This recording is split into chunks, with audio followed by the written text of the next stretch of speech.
नमस्कार, times of Bharat पर आपका स्वागत है। आपके साथ मैं हूं राकेश पांडे। शाम के 5 बजने वाले हैं। वक्त हो गया है देश के सबसे पसंदीदा डिबेट शो राष्ट्रवाद का। राष्ट्रवाद यानी देश से बढ़कर कुछ नहीं। क्या योगी के नारे बटेंगे तो कटेंगे ने महाराष्ट्र और झारखंड विधानसभा चुनाव की पिच बदल दी है, माहौल बदल दिया है। बटेंगे तो कटेंगे की कार्ड विपक्षी अभी खोज भी नहीं पाए कि आज इस नारे का नया वर्जन आ गया। योगी आदित्यनाथ ने कह दिया बटेंगे तो निर्ममता से कटेंगे। सवाल यह भी है कि चुनावी मैदान में योगी के उतरने से बेचैन क्यों है विरोधी। सवाल यह भी कि यूपी विधानसभा चुनाव की तारीख बदलने से आखिरकार इतनी सियासी खलबली क्यों मची है। महाराष्ट्र और झारखंड में योगी आदित्यनाथ की चुनाव प्रचार में डिमांड हाई है। आज झारखंड में चुनावी शंखनाद करते हुए योगी ने बटेंगे तो कटेंगे नारे के साथ एक बार फिर से हुंकार भरी। योगी ने कहा कि बटेंगे तो निर्ममता से कटेंगे। वहीं यूपी उपचुनाव की तारीखों में बदलाव के बाद समाजवादी पार्टी और बीजेपी ने वार पलटवार तेज कर दिया है। समाजवादी पार्टी आरोप लगा रही है कि बीजेपी को हार का डर सता रहा, इसीलिए चुनाव को टाला जा रहा है। वहीं बीजेपी का कहना है कि चुनाव आयोग के तारीखों में बदलाव करने के बाद समाजवादी पार्टी की हार 7 दिन और टल गई है। अब सवाल है कि क्या उपचुनाव की तारीखों में बदलाव से नतीजों पर कोई असर पड़ेगा। आज इसी मुद्दे पर डिबेट, लेकिन पहले इस रिपोर्ट को देखिए।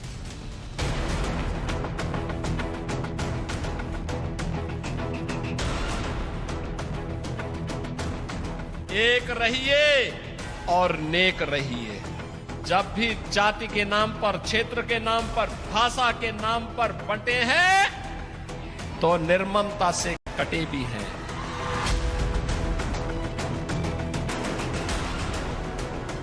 मुझे लगता है कहीं ना कहीं कुछ तालमेल बिठाते हुए ही यह जो डेट्स हैं ये बदली गई है। तारीखें इस बात के लिए बढ़ा रहे हैं, डर रहे हैं, तो हो सकता है कुछ तिकड़म करने की नीयत से 1 हफ्ते का समय और लिए हो। समाजवादी पार्टी के लिए पराजय कुछ दिन और खिसकी है।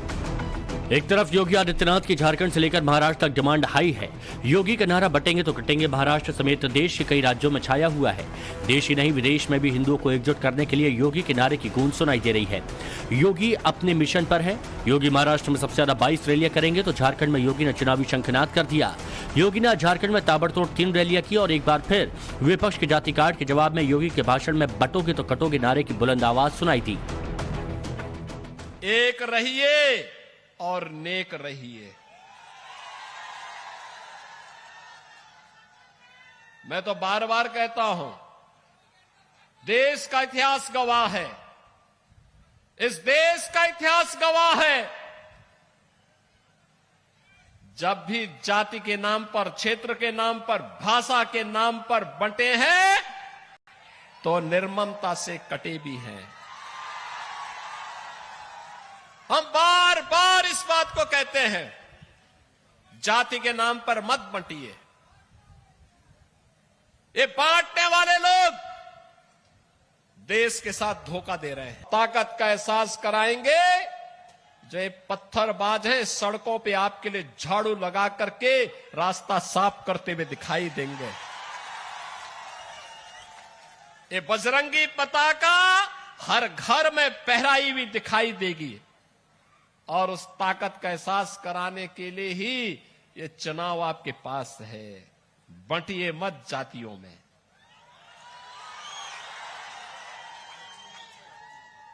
बंटिए मत जातियों में। ये जाति के नाम पर बांटने वाले लोग वही हैं जो लोग आपके नाम पर आपको जाति के नाम पर बांटेंगे, क्षेत्र के नाम पर बांटेंगे, भाषा के नाम पर बांटेंगे और जब आपके ऊपर संकट आएगा ये कोई आपके सामने नहीं खड़ा होगा, कोई भी आपके साथ खड़ा नहीं होगा। यही कांग्रेस करती आई है लगातार 1947 से। योगी के बटोगे तो कटोगे नारे में पूरा विपक्ष उलझ गया। यूपी से लेकर महाराष्ट्र तक विपक्ष को समझ नहीं आ रहा कि योगी के इस नारे का तोड़ कैसे निकाला जाए। इस बीच यूपी में उपचुनाव की तारीखों में बदलाव क्या हुआ, अखिलेश यादव की टेंशन बढ़ गई। 13 नवंबर को होने वाले उपचुनाव की तारीख 20 नवंबर क्या हुई। अखिलेश यादव ने तंज कसा। बटेंगे तो कटेंगे नारे के इर्द गिर्द होती सियासत में लिखा, टालेंगे तो और भी बुरा हारेंगे। आगे अखिलेश मिल्कीपुर का उपचुनाव टालना और फिर 9 सीटों पर होने वाले उपचुनाव की तारीखों को आगे बढ़ाने की बीजेपी की कमजोरी बताते हैं। अखिलेश अपने पोस्ट में चुनाव की तारीख आगे खिसकाने की वजह लिखते हैं। छठ दिवाली की छुट्टी पर उत्तर प्रदेश आए लोग बीजेपी के खिलाफ मतदान करते, इसलिए चुनाव की तारीख बढ़ा दी गई और अंत में लिख दिया बीजेपी की पुरानी चाल है, हारेंगे तो टालेंगे। डेट इसलिए बढ़ाई कि भारतीय जनता पार्टी को भनक पड़ गई कि जो लोग छुट्टी लेकर के आए हैं दिवाली की, भैया दूज की और छठ पूजा की, वो सब लोग इतनी छुट्टी लेकर के आए कि वोट डाल के जाएंगे। तो जब भनक पड़ गई इनको तो इन्होंने चुनाव आयोग से तारीख बदलवा दी। हार के डर से इन्होंने तारीख बदली है। इनका जो डेट्स हैं जो वोटिंग डालने वाली वो 20 तारीख कर दी गई हैं। तो कहीं ना कहीं मैं समझती हूँ कोई हलचल मची हुई है। तो 20 नवंबर को चुनाव होंगे अब 13 तारीख की जगह।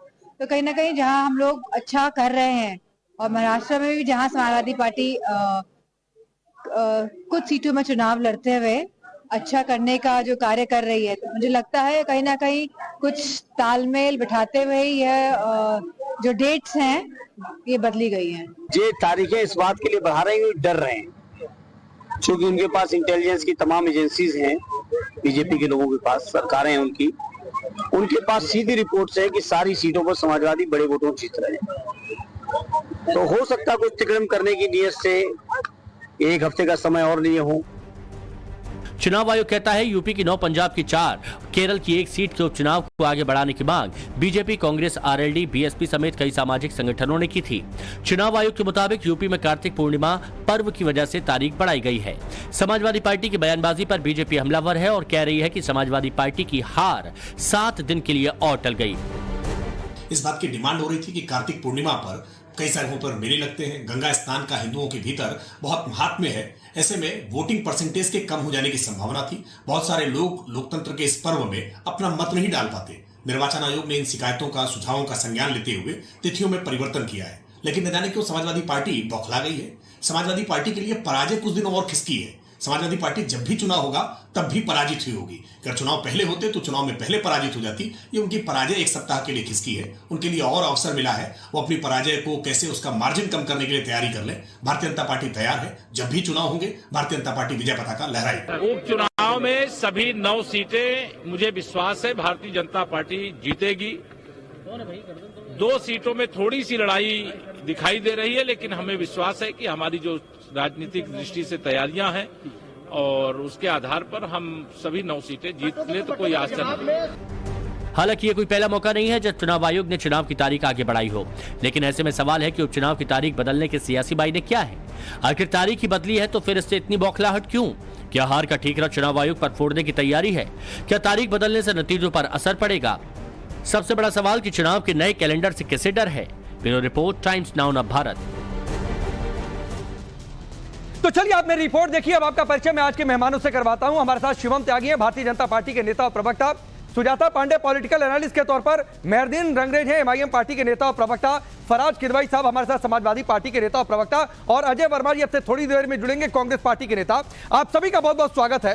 फराज किदवई साहब आपसे शुरू कर रहा हूं। एक नारे से आप लोग पार नहीं पा पाए, 7 पोस्टर आ गए, 7 अलग अलग नारे आ गए। उधर योगी आदित्यनाथ के नारे का अल्ट्रा प्रोमैक्स वर्जन आ गया। अगर सामान्य बोलचाल की भाषा या सोशल मीडिया की भाषा में अगर मैं बातचीत करूं, बटेंगे तो कटेंगे के बाद बटेंगे तो निर्ममता से कटेंगे। राकेश जी बहुत बहुत धन्यवाद। देखिए, आपने अपने जो अभी एक रिपोर्ट दिखाई थी आपके ये एड्रेस करने से पहले, उस रिपोर्ट के हिसाब से हम डर भी गए। समाजवादी पार्टी चुनाव भी हार गई, डेट जो बढ़ी उससे हमको अपनी हार का अंदाजा हो गया। तो ऐसा नहीं लग रहा था कि कोई एनालिसिस चल रही है, ऐसा लग रहा था कि भारतीय जनता पार्टी का कोई एक इश्तिहार चल रहा है। चलिए कोई बात नहीं, हम लोग तो झेल ही रहे हैं और आगे भी झेलेंगे। नहीं, मैं माफी के साथ मैं इतनी शुरुआत में इंटरप्ट नहीं करता हूं फराज किदवई जी, लेकिन सर आरोप लगाने से पहले थोड़ा ध्यान से एक तरफा ना होकर उस रिपोर्ट को देखते तो आपको बात समझ में आ जाती। दोनों बातें कही गई है सर, बीजेपी क्या कह रही है और सपा क्या कह रही है। हमने डिंपल यादव को भी सुनवाया, राकेश त्रिपाठी को भी सुनवाया। तो ये मत कहा करिए सर, मैं बार बार कहता हूं कि अगर शुरुआत आप शिकायत से नहीं करेंगे तो मैं बीच में बिल्कुल नहीं आऊंगा। खैर आप अपनी बात रखिए। देखिए राकेश जी, कि जिस तरह से हमारे गृह मंत्री जी ने, उनके एक साहबजादे हैं, वो ऑलराउंडर क्रिकेटर हैं, तो जिस तरह से लेटरल एंट्री करके उनको बीसीसीआई का सेक्रेटरी और तमाम एसीसी वगैरह की शायद कुछ पोस्ट दिलवा दी हैं क्रिकेट की दुनिया में, वैसे ही आपने एक पिक्चर का नाम सुना होगा, दिलवाले दुल्हनिया ले जाएंगे। उसका शॉर्ट फॉर्म हम लोग कहते थे उस टाइम पे, हम लोग पढ़ रहे थे, हमें लगता है कि शायद ग्रेजुएशन में या 12th वगैरह में होंगे, DDLJ। तो DDLJ का जो आज की तारीख में वो फुल फॉर्म है राकेश जी, डराकर धमकाकर लूट कर जाएंगे यहां से। अब अभी बात डराने की और धमकाने की हो रही थी, तो राकेश जी एक बात बताइए कि उत्तर प्रदेश की जनता को बुलडोजर से कौन डरा रहा है, कौन धमका रहा है? मीनाक्षी लेखी जी संसद में खड़े होकर के बोलती हैं कि चुप हो जाओ वरना ईडी आ जाएगी तुम्हारे यहां। तो ये कौन धमका रहा है? गिरिराज सिंह जी बोलते हैं कि एक थप्पड़ मारोगे तो हम 100 थप्पड़ मारेंगे। अरे भैया, एक भी थप्पड़ कौन मार रहा है? और डराने और धमकाने की बात तो आप यहां तक के आ गई कि लखीमपुर में इनके मिनिस्टर के बेटे किसानों के ऊपर जीप चढ़ा करके उनकी हत्या कर देते हैं। लेकिन हम लोग जो है राकेश जी, समाजवादी लोग हैं, हम लोग इतनी आसानी से डरने वरने वाले नहीं हैं। अब देखिए क्या होता है कि भारतीय जनता पार्टी के नेता सुबह से उठ करके और रात तक के सिर्फ क्या बोलते हैं? झूठ बोलने के अलावा इनके पास कुछ नहीं है। गोस्वामी तुलसीदास जी लिखते हैं ना कि झूठ ही लेना, झूठ ही देना, झूठ ही भोजन, झूठ चबेना, बोले ही मधुर बचन जिमी मोरा, खाई महा अहि हृदय कठोरा। अब इसका मतलब ये हुआ कि ये इनका सिर्फ झूठ से ही लेना देना है, इनको खाली झूठा ही नहीं, तुलसीदास की चौपाइयों में बहुत सारी बातें हैं, मैं उधर नहीं जाना चाहता हूं, लेकिन मैंने आपसे सवाल बीजेपी के नए नारे, योगी आदित्यनाथ ने कह दिया कि निर्ममता से कटेंगे, आप पता नहीं कहां से बुलडोजर तक पहुंच गए, ईडी तक पहुंच गए, जहां तक नहीं पहुंचता था वहां पर भी पहुंच गए। सर, बुलडोजर का चुनाव हो चुका है, 22 में आप लोगों ने खूब मुद्दा बनाया बुलडोजर का, जनता ने नकार दिया उस मुद्दे को। तो सर उससे बाहर निकलिए। एक बार जब कोई स्टैंड फेल हो जाए तो राजनीति में फिर उसको छोड़ देना चाहिए, यह सामान्य सी समझ है। स्टैंड फेल हो गया, ये किस पैरामीटर के हिसाब से आप बोल रहे हैं कि स्टैंड फेल हो गया है? कौन सा भाई 22 में आपने मुद्दा बनाया ना, कोई रिपोर्ट है 22 में? अरे कोई रिपोर्ट नहीं है, 22 में आप लोगों ने मुद्दा बनाया ना बुलडोजर का। लास्ट इलेक्शन कौन सा हुआ है? बीजेपी की रैलियों में, योगी आदित्यनाथ की रैलियों में उनके कार्यकर्ता पहुंचे ना बुलडोजर लेकर, तो बुलडोजर मुद्दा बना कि नहीं बना? और फिर भी अगर जनता ने बीजेपी को वोट दे दिया तो माना तो यही जाएगा इलेक्शन में कि वो नारा फेल हो गया आपका। अरे आप राकेश जी ऐसा करिए, शिवम जी से बोलिए वो घर जाएं, आप ही पास रख लीजिए। अरे फिर वही बात है सर, सवाल से इतनी दिक्कत मत किया करिए सर। भाई सवाल से मैं तो आपको जवाब दे रहा हूं, आप जवाब देने कहां दे रहे हैं? हाँ तो सवाल पूरा हो जाने दीजिए, मैं खुद चुप हो जाता हूं सर। आखिरी इलेक्शन उत्तर प्रदेश में राकेश जी कब हुआ है वो आपको भी पता है, हमको भी पता है, सबको भी पता है। लेकिन अब मुद्दे पे आ जाते हैं। आप एक ब्रेकिंग ले लीजिए। माननीय मुख्यमंत्री जी एक बात सही बोल रहे हैं कि इतिहास गवाह है। किस चीज का इतिहास गवाह है? कि मोहन भागवत जी बोलते हैं कि इस देश में 2000 साल तक इस देश के दलितों और पिछड़ों के साथ पशुओं जैसा व्यवहार हुआ। तो किसने बांटा था इस देश के SC ST और OBC को? किसने पशुओं जैसा उनके साथ व्यवहार किया था? जरा ये बता दीजिए।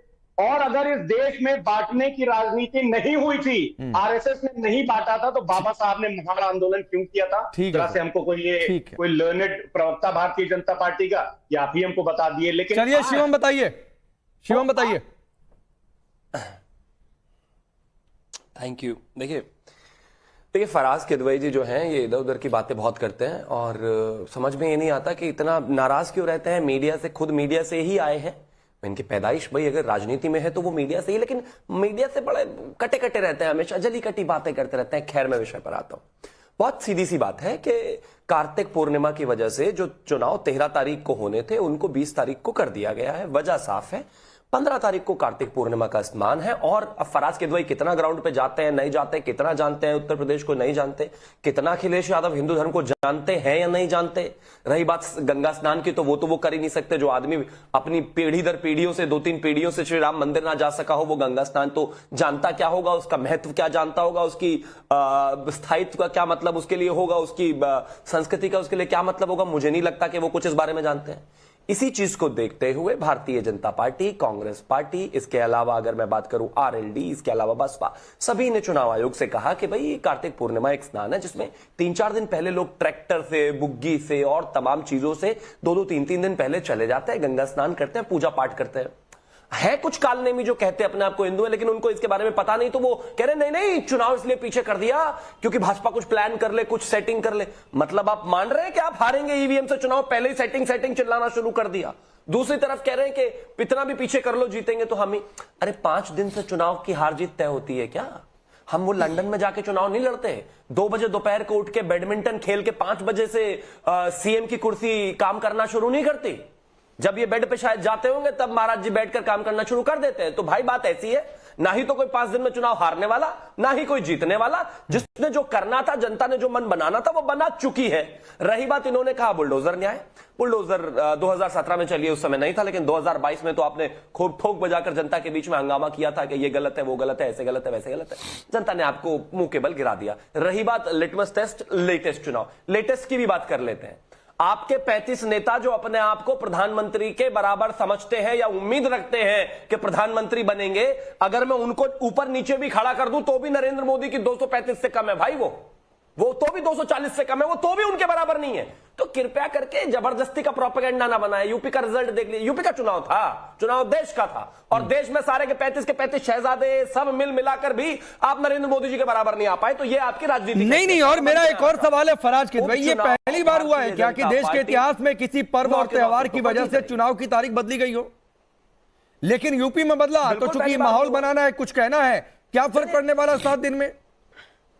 नहीं, देखिए राकेश जी, हिस्टोरिकल फैक्ट्स हैं, हम लोग के पास सब डेटा है, आप भी रखते हैं कि इनको डर लगा कि अब की बार मिल्कीपुर से चुनाव हारेंगे तो मिल्कीपुर में चुनाव कैंसिल करवा दिए, और वो भी एक बेसलेस बात पर, अनकॉन्स्टिट्यूशनल बात पर। उसके बाद अब इनको पूरी तरह से ये एहसास हो रहा है कि किसी न किसी तरह से ये चुनाव बढ़ाते जाओ, ताकि जो लोग इस बार दिवाली में, आपने देखा होगा कि ट्रेनों में भर भर के आए थे, खासकर उत्तर प्रदेश में, वो दिवाली मनाने आए थे और भारतीय जनता पार्टी का दिवाली निकालने के लिए आए थे कि अब की बार ये जो 9 सीटों पर चुनाव हो रहे हैं, हालांकि होने 10 थे, इन लोगों ने बेईमानी करके एक मिल्कीपुर में नहीं करवा रहे हैं, वहां पर भर भर के वोट डालेंगे। लेकिन भारतीय जनता पार्टी को तो एहसास हो गया, क्योंकि इनके पास तो चंडीगढ़ मॉडल नहीं, मुझे एक बात बताइए फराज किदवई, आपकी एक बात पर तो मुझे सीरियस ऑब्जेक्शन है। अनकॉन्स्टिट्यूशनल है मिल्कीपुर का अगर चुनाव कैंसिल हो जाना, तो सर जाके चुनाव आयोग को और सबको कटघरे में खड़ा करवा दीजिए कोर्ट में कि चुनाव आयोग अनकॉन्स्टिट्यूशनल कर रहा है, देश की एजेंसियां अनकॉन्स्टिट्यूशनल है। तो सर चले जाइए ना अदालत में, क्या दिक्कत है? अदालत से ग्रीन सिग्नल लेकर आते कि चुनाव हो जाए। भारतीय जनता पार्टी की पॉलिटिकल विंग है। आज भारत में डेमोक्रेसी जो बची है खाली इलेक्टोरल डेमोक्रेसी बची है, इंस्टीट्यूशनल डेमोक्रेसी नहीं फराज किदवई, कोर्ट ये किसी पार्टी के कहने से नहीं फराज किदवई, किसी पार्टी के कहने से तय होगा क्या कॉन्स्टिट्यूशनल है और क्या अनकॉन्स्टिट्यूशनल है? किस देश में अदालतें तय करेंगी कि संवैधानिक क्या है और असंवैधानिक क्या है? तो सर कोर्ट से कहलवाइए और जाइए कोर्ट में कि मिल्कीपुर का चुनाव नहीं हो रहा है और हम भी चाह रहे हैं कि मिल्कीपुर का चुनाव हो जाए और वो अनकॉन्स्टिट्यूशनल है। कोर्ट कहे ठीक है, आप कहेंगे तो पॉलिटिकल माना जाएगा सर। और सुनिए, लगेगी, सुन लीजिए, नहीं आप बोलिए। ये अदालतें ही तय कर रही हैं कि इलेक्टोरल बॉन्ड्स अनकॉन्स्टिट्यूशनल है, ये अदालतें ही तय कर रही हैं। तो भाई मिल्कीपुर को लेकर कहा किसी अदालत ने, जो अभी कहा फराज किदवई आपने, मिल्कीपुर में चुनाव नहीं हो रहा है, इसको लेकर किसी अदालत ने कहा। नहीं सर, मौकरी आपके कहने से थोड़ी नहीं होगा। मौकरी वो है जो आप लोग कर रहे हैं। ये मौकरी है कि किसी अदालत ने नहीं कहा और कोई पार्टी उठकर आकर कह दे कि भाई असंवैधानिक और देश मान ले। और दूसरी बात, हरियाणा के चुनाव की भी तारीख बदली थी, हरियाणा के भी चुनाव की तारीख बदली थी, तब आप लोगों ने क्यों नहीं कहा कि बीजेपी डर गई है? अपने हिसाब से करेंगे ना, लोकतंत्र की धज्जियां उड़ाएंगे ये लोग, और क्या होगा? फराज किदवई, हरियाणा चुनाव की भी तारीख बदली थी। आता हूं सुजाता पांडे, बेईमानी करके चुनाव जीतना था, इसलिए तारीखें भी आगे बढ़ाओ। अच्छा, अब आपको समझ में आ रहा है। नहीं गजब पैरामीटर है भाई, बेईमानी करके। चलिए शिवम त्यागी कि ना हरियाणा में कुछ था ना यूपी में कुछ है। आप ना पूरे देश में कुछ है, ना हरियाणा में कुछ थे, ना उत्तर प्रदेश में कुछ है, ना मध्य प्रदेश में कुछ थे, और इस बात को आपकी कांग्रेस, आपके अलाय नहीं बता दिया था। है कहां? अरे ये शिवम त्यागी को प्रवक्ता हरियाणा में भाई, खुद कांग्रेस ने कह दिया था केंद्र में हमारा गठबंधन, कोई हैसियत नहीं है इनकी। एक एक करके फराज किदवई सुन लीजिए, फिर आ जाऊंगा। अखिलेश ये बेकार में समय बर्बाद करते रहते हैं। कौन ये? इनके बीच में कोई बोला नहीं था। ये मध्य प्रदेश में कमलनाथ जी का बयान है। कौन अखिलेश वखिलेश? यहाँ कोई अखिलेश वखिलेश नहीं है, यहाँ सिर्फ कांग्रेस है। इसके अलावा अगर मैं बात करूं तो आपको जो है हरियाणा में कहा ही गया कांग्रेस द्वारा कि यहां हमारा कोई गठबंधन। अरे पूछ कौन रहा है आपको? कहते वहां बेईमानी कर ली, यहां बेईमानी कर ले। संगठन है नहीं, गठबंधन में लोग आपको रहने को तैयार नहीं है, चीजें आपकी उलट पुलट है, जनता आपको मान नहीं रही, चुनाव दर चुनाव आप हार रहे हैं, छत्तीसगढ़ हार गए, राजस्थान हार गए, मध्य प्रदेश हार गए, हरियाणा हार गए, 2024 हार गए, जब भी उसके बाद कहते नहीं नहीं हम तो देश की दुनिया की सबसे बड़ी पार्टी, माफ करिए आपसे इन 9 सीटों पर ना कुछ होने वाला है ना आप। ठीक है, चलिए ये वक्त तय करेगा शिवम की 9 सीटों पर कौन क्या कर रहा है। लेकिन सुजाता पांडे हरियाणा में 1 अक्टूबर को पहले चुनाव घोषित हुआ था, असोज अमावस्या की वजह से बिश्नोई समाज का एक प्रमुख पर उसकी वजह से चुनाव की तारीखें बदली। तब ना कांग्रेस कहने आई ना सपा कहने आई कि बीजेपी तारीख बदलवा रही है, क्योंकि उस समय तो रिपोर्ट आ रही थी और सभी लोग कह रहे थे, आकलन कह रहा था कि बीजेपी हार न जाए चुनाव। तब तो इन्हें लग रहा था अच्छा है भाई, अब यहां पर इन्हें लग रहा है कि सब बीजेपी करवा रही है। देखिए राकेश जी, ईवीएम नहीं तो तारीख सही, तारीख पे तारीख सही। इन्होंने ये नहीं बताया कि पालाकाड का भी चुनाव टला है, वो कांग्रेस के कहने पे चुनाव टला है। पंजाब में भी चुनाव की तारीखें बदली गई हैं, वहां पे भी कांग्रेस के कहने पे बदली गई हैं। तो ये जो आधी जो कहानी है ना, जो बताते हैं, क्योंकि यूपी की बात करनी है, अब यूपी की बात तो होगी, देश की राजनीति की धुरी यूपी से चल रही है। इनको पता है कि जो बटेंगे तो कटेंगे का नारा है, वो जिस तरह से हिंदुत्व का जो नारा सबको इकट्ठा कर रहा है, वो पीडीए को बिखेर रहा है। उसके साथ साथ में मायावती की भी एंट्री हो गई है चुनाव में, तो मायावती के आने से इनका जो पी और डी है वो तो मायावती के साथ चला जाएगा। जो बचे हुए जो उनका एम समीकरण था, वो चंद्रशेखर आजाद और एआईएमएम लेने के लिए खड़े पड़े हुए हैं। तो ये पूरा जो डर है ना, वो डर इस बात का है कि लोकसभा चुनाव में जो थोड़ी बहुत इज्जत बनी कि वो अखिलेश यादव को वो सब कुछ धूमिल हो जाएगा। साथ ही साथ अब देखिए कांग्रेस का क्या हाल है, तो ये जो पूरा यूपी में आप देखिए वहां एक कांग्रेस को एक पार्टी के लिए सबसे बड़ी बात क्या होती है राकेश जी, उसका चुनाव चिन्ह। समाजवादी पार्टी ने कांग्रेस के चुनाव चिन्ह को कहा कि आपको लड़ना है तो हमारे साइकिल के साथ लड़िए, ये हाथ अब किसी काम का नहीं रहा। तो इस स्थिति में ये जो यूप चुनाव है, वैसे तो यूप चुनाव का कोई बहुत मायने नहीं होता राकेश जी। अगर आप देखिएगा तो वाईएसआर आंध्र प्रदेश में उपचुनाव जीत गई थी, आरजेडी बिहार में उपचुनाव जीत गई थी। नहीं, ये आपने एक बड़ी दिलचस्प बात कही है। और आज अजय वर्मा जी, आज गाजियाबाद में सपा का कार्यकर्ता सम्मेलन था, मैं गया भी था वहां पर, कि सपा के कार्यकर्ता से उनकी स्ट्रेटजी क्या है, उनकी क्या तैयारी है चुनाव को लेकर बातचीत कर लूं। सपा का या तो लिख देते मंच पर कि गठबंधन का कार्यकर्ता सम्मेलन, तो फिर भी समझ में आता। सपा का कार्यकर्ता सम्मेलन और उसमें मंच पर अखिलेश यादव की तस्वीर तो जाहिर सी बातें होगी, राहुल गांधी की भी तस्वीर थी और सभी गठबंधन के मतलब कांग्रेस के मल्लिकार्जुन खड़गे की तस्वीर थी, सोनिया गांधी की तस्वीर थी। अब समझ में नहीं आया भाई कि यह गठबंधन की कार्यकर्ता सम्मेलन की तस्वीर है कि सपा के कार्यकर्ता सम्मेलन की तस्वीर है, और था सपा का कार्यकर्ता सम्मेलन। देखिए राकेश जी, गठबंधन का मतलब गठबंधन होता है। ये भाजपा के प्रोपोगंडिस्टों के कहने से गठबंधन का परिभाषा कोई बदल जाएगी कि सामने देख के तोता है कि अरे देखो दूर बैठा है तोता है तोता है तोता है। भाई तोता तो तोता ही रहेगा, उनके कहने से नाम कोई बदल जाएगा या नाम और गांव और शाम बदल जाएगा। गठबंधन का मतलब ये होता है, क्या हुआ? गठबंधन धर्म जो है, अजय जी महाराष्ट्र में क्या हुआ? गठबंधन समाजवादी पार्टी के नेता कहते रहे सीटें दे दो, 9 सीटें दे दो। सुजाता पांडे सुन लीजिए, अजय वर्मा को सुन लीजिए। अरे माना थोड़ी देर से जुड़े हैं, माना यूपी में उन्होंने त्याग कर दिया है सपा के लिए, लेकिन इसका मतलब थोड़ी नहीं कि सुनेंगे नहीं। ये तो अखिलेश यादव का बयान नागेश जी कि पॉलिटिक्स में त्याग की कोई चीज। तो ठीक है, लेकिन सुन तो लीजिए, इतना त्याग मत करवाइए कि अजय वर्मा बोल भी ना पाए, बोलना भी त्याग कर दें। रुक जाइए, अभी रुक जाइए, अजय वर्मा बोलिए।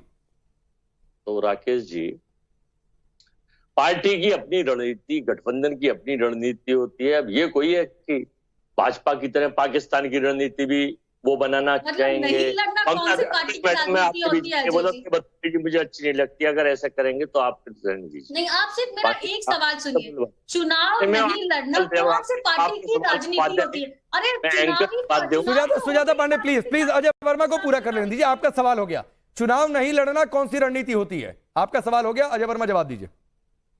देखिए तो पांडे जी, ये एक हिंदुस्तान में गठबंधन की हो या गठबंधन के दल हो, किसके फोटो हो किसके ना हो, ये हमारी एक रणनीति है। और उस रणनीति में उत्तर प्रदेश में हम किसी सीट पे लड़े ना लड़े, या समाजवादी सारों पे लड़े, या महाराष्ट्र में लड़े, या दिल्ली में लड़े, या कहीं और लड़े, अभी अपनी रणनीति से अपने हिसाब से अपनी पार्टी तय कर ले इनकी।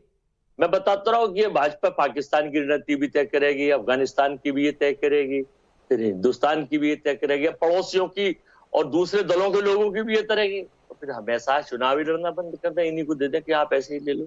सिवाय इसके जोर से बोलो, बार बार बोलो, झूठ बोलो, रोज बोलो, सुबह बोलो, शाम बोलो, झूठ बोलो। नारा भी तो नहीं गढ़ पा रहे हैं अजय जी। आपकी तो पूरी गठबंधन का जो बटोगे तो कटोगे के नारे के इर्द गिर्द उस पर तो बंदी हो रही है। एक नारा तो कम से कम गढ़ सकते किसी भी चुनाव। ठीक है, तो सवाल देने के लिए मैं आगे बढ़ रहा हूं। मेहरदीन आपसे सवाल है जो सुजाता पांडे ने कहा, आप लोग सिर्फ खेल बिगाड़ने के लिए चुनावी मैदान में जीतेंगे या सिर्फ हराने के लिए हैं? देखिए राकेश भाई, जिस तरीके से चुनाव आयोग की जो साख है वो लगातार लोगों के बीच में और नेताओं के बीच में लगातार घटती जा रही है, जिस तरीके से वो जो बीजेपी का साथ देती हुई नजर आ रही है, और इस तरीके से जितने भी हमारे संस्थान हैं सब पर जो है बीजेपी आरएसएस के लोग कैसे वहाँ पर बैठ गए हैं और उनके जैसे वो चाहते हैं वैसे वो कर रहे हैं।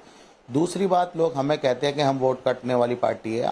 मैं पूछना चाहता हूँ, जब 1980 में भाजपा बनी तो उनके 84 तक दो MP थे, हमारे तो 2 थे अभी, और कई स्टेट में हमारे MLA हैं। तो इस तरीके की बात करना, और फिर दूसरा जो प्रधानमंत्री और योगी जी हैं जो मुख्यमंत्री हैं, वो संविधान की शपथ लेके इस तरीके की बात करते हैं, बांटने की, काटने की। मैं पूछना चाहता हूँ, किस मुसलमान ने किस हिंदू भाई को काट दिया? किस हिंदू भाई ने? प्लीज मेहरदीन, ये फालतू वाली बात मत क्या करिए भाई। ये निजी तो नहीं, फालतू वाली बात मत क्या करिए। मैं बहुत देर से सुन रहा हूँ कि किसने किसको काट दिया। ये 2 समुदायों का नाम लेकर यहाँ पर जहर मत बोया करिए। मैं बता दे रहा हूँ पहले आपको। लगा रहे थे नारा।